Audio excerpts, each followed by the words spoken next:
Okay, so this is going to be for page 188, the lead into the last chapter, which is all about materials and techniques.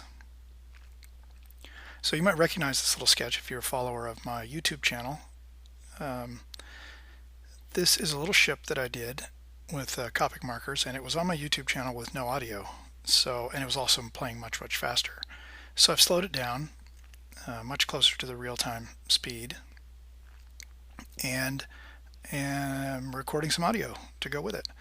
So I liked this sketch because I already had it, and I liked it enough, and I wanted to put it in the book, and so I was happy that I already had this video recording of it actually being done. So I'm starting out here with a light Copic marker, which you by now have seen enough videos in the book since it's one of the last ones to know this is one of my favorite techniques. Start lightly, and this allows that nice design variation even though you're using a permanent marker. It allows you to still explore the forms, explore the shapes and proportions before committing. And so this is a ship that is very similar to one that I did for the book Blast. And when I start working up a design, we don't talk a lot about design in this book. Leaving that for the design book once that eventually gets done, to really talk about proportions and all those sorts of things. But of course you have to talk about it a little bit in these kinds of sketches. That's why I start with side view. So when you start with a little side view sketch, it makes it much easier to really nail your proportions before trying to spin it and put it into perspective. As you've learned, drawing in perspective can be challenging, and when you're doing your design work, the last thing you want is to have to worry about perspective and try to make the design job any tougher than it already is. So in this case, by drawing in side view and really just thinking about shapes and proportions and sort of stance on the page as opposed to perspective, it allows your brain to focus in much more on style and shape and proportion, as opposed to all those shapes also in perspective. So I think that makes it a little bit easier, I've found at least, to come up with the original idea before you worry about turning it to 3/4 view. So I use the chisel point tip of a Copic marker, and this is usually the way I start a lot of my sketches, especially the working ones, right? When you want to explore and you want that sketch to be a working sketch, it's nice to have a medium, like a fat wide tip to a marker that you can block in value, like I've just blocked in a light side and a shadow side on this, and that helps me to start think about, oh, okay, this is going to be a plane, the light's shining on it, this is part of a cylinder, that's in shadow, right? And then once I see the basic thing and there's enough of a definition, then I grab something and go to the next level of refinement. And this is obviously not about doing volumes at this point. This is about adding now detail, and I use line weight for that. And a lot of times I look at the marker sketch and there's subtle little value changes, and your brain can pick up on those, and it can hint at new details, especially for some random sci-fi thing like this. It's pretty easy to just make up details and tech to make it look visually interesting. And so a lot of times I see that in the value shift, like right there, there's a little value shift, and actually that's what hinted to that little side vent being created. And there's maybe like a little center vent that we see, just the fins of it, blocking in the windshield. So this is the Pentel Pocket Brush Pen that I'm using, which there's another video just on that pen only in a few pages.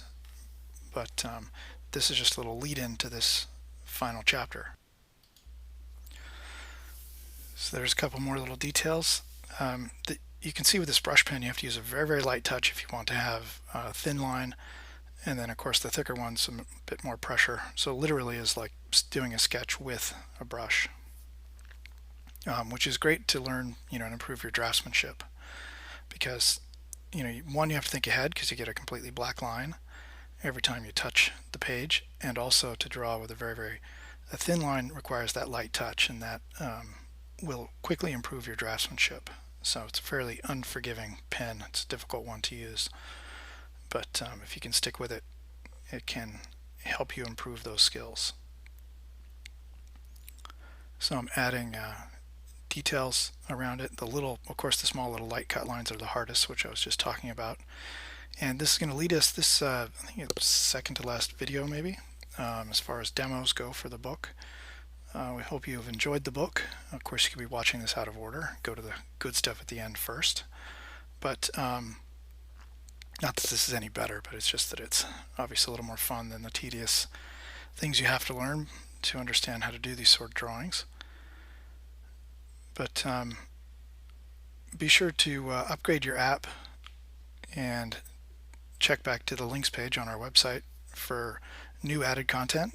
Having these videos is really, I think, going to make this book really interesting because we can go back and make changes to the content based on your input, and that will help it to evolve between reprints. And of course, we'll take all that input and then improve it on our reprint. But in the meantime, these are a way that we can answer questions pretty rapidly through our app and through these videos. So like I said, this ship is kind of familiar to me because this is one that I did for Blast, was similar. I'm just sort of doing it from memory, so this one's obviously going to be different. It's actually a great way to work when you're trying to improve your visual library and your styling skills. When you work from reference and you draw something from observation and then you forget about it and go away from it for a while, is not to look back at it when you draw it again, but to actually try and do it from memory. And then will inevitably always be a little bit different, and each time you revisit it and draw it, you're going to bring sort of a new take on it each time you try to draw it from your memory. So just blocking out some lights and darks. I'm imagining that's got a big old sort of fish mouth on it at the front there. I don't know if it has some special function or not. It's just a make-believe vehicle anyway, so who knows. But I am hinting there at a little bit of one-point perspective. You can see I've mirrored that little triangle panel at the front lower jaw area, and I've mirrored it with the point on the other side, and doing the same down below here. So I am still thinking about perspective, even though it's primarily a really simple side view, and trying to put just enough into it that it gives you a sense that it has a little bit of depth and a little bit of volume, even though not really doing much in the way of shading yet. It's really just laying in details. And this part can be a little bit tedious, but it really brings line drawings to life. So when you go back in and add enough sort of visual interest. And I tried to keep primarily the videos for this book 1:1 speed. The only sped up ones are going to be off my YouTube channel, which those will slowly get swapped out for all new videos that are just related to the book. But for now I had some that work great. So as you've seen, like this one, you've seen it before, but you've seen it at a different speed and with no audio. So hopefully this adds a little bit of insight.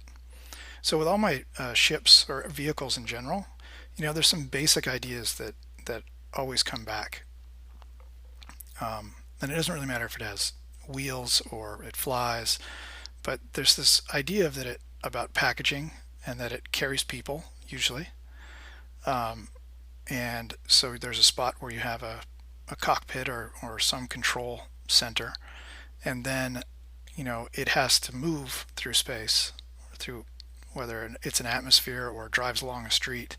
But there's this idea of people in one spot, and then power, and then visual cues to indicate the power source. So in this case, it's usually just air in and then air out in the case of this little flying ship. So I need some sort of thing at the front that lets air in, which is that big vent down towards the bottom front there. And then it's going to filter through and get compressed and sped up through this some sort of motor or engine of some sort. And then it's going to get shot out the back through this cone, which is part of a cone shape. And so I'm hinting here a little bit of perspective. So you can see I draw an ellipse there. And that tells us that we're in a little bit of one-point perspective, fairly long lens in this case, so slow convergence.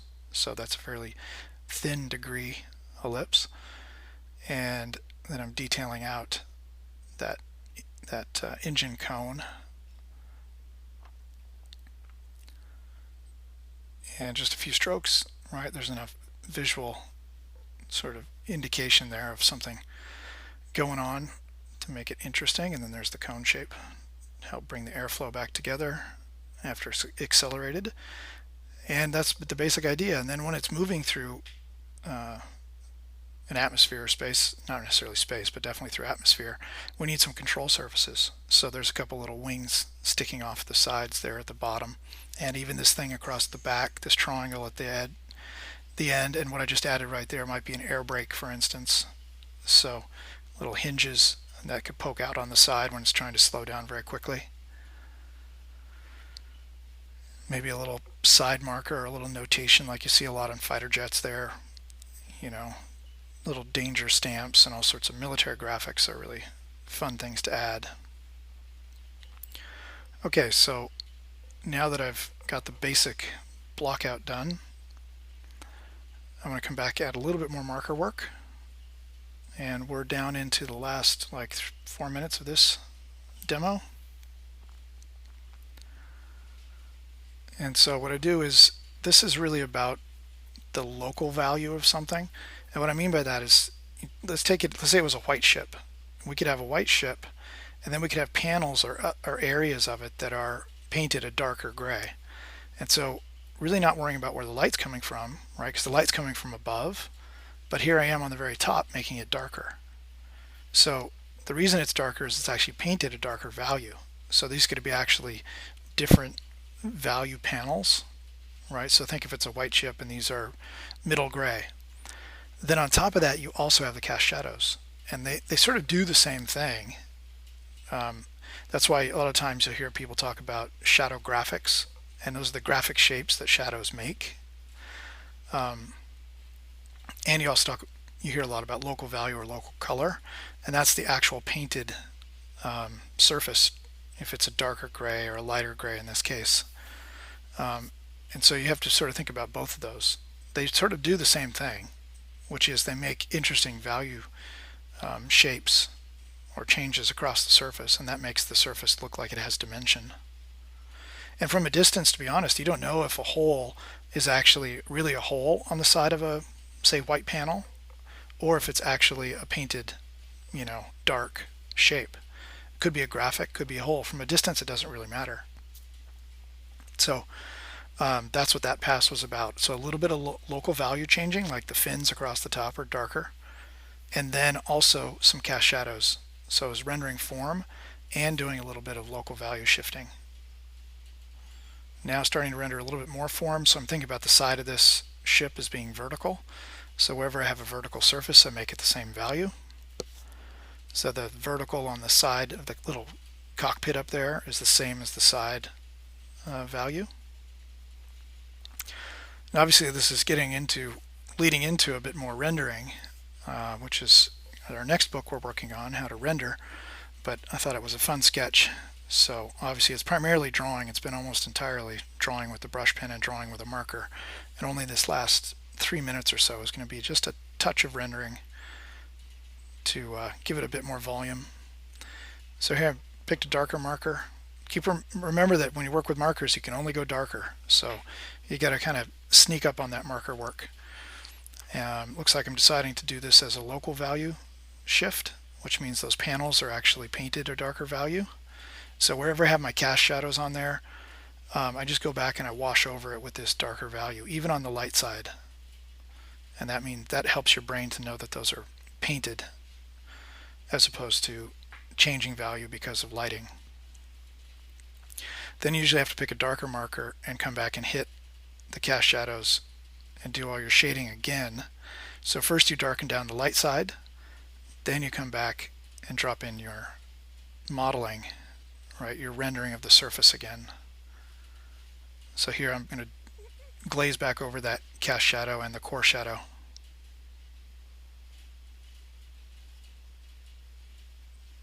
So I'm trying to make that entire surface go darker, the lights and the darks. And we're almost done. We've got about a minute left. So there's 2 more videos, I believe, in this last chapter on materials and techniques. one which is more Copic markers and a different pen, and one that's also about the brush pen, which I'm using here, which is just about the pen only. How to use it, pros and cons, and a little done via a little sketch demo. So casting a couple last shadows from the fuselage down onto those little horizontal wings that are sticking out.